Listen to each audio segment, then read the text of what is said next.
Hi friends, ముందుగా అందరికీ వినాయక చవితి శుభాకాంక్షలు. మట్టి వినాయకుడిని పూజించడం అంటే ప్రకృతిని పూజించడమే అని అర్థం.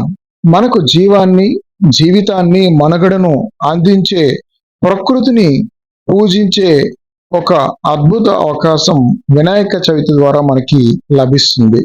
వినాయకుని బొమ్మ మట్టితోనే చేయాలని శాస్త్రం కూడా తెలియజేస్తుంది.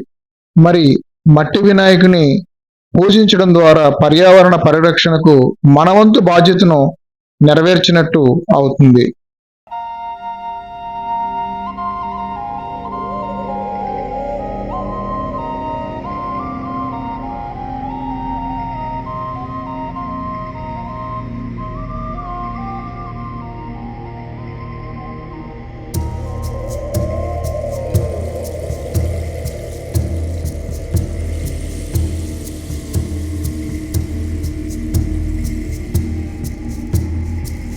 ఈరోజు విజయనగరం జిల్లా కలెక్టర్ గారి కార్యాలయంలో ఉన్న మీడియా పాయింట్ వద్ద ఆంధ్రప్రదేశ్ వర్కింగ్ జర్నలిస్టుల యూనియన్ ఆధ్వర్యంలో విజయనగరం జిల్లా కలెక్టర్ గారు గౌరవనీయులు శ్రీ డాక్టర్ బిఆర్ అంబేద్కర్ గారి చేతుల మీదుగా జర్నలిస్ట్ మిత్రులందరూ మట్టి వినాయక ప్రతిమలను అందుకోవడం జరిగింది.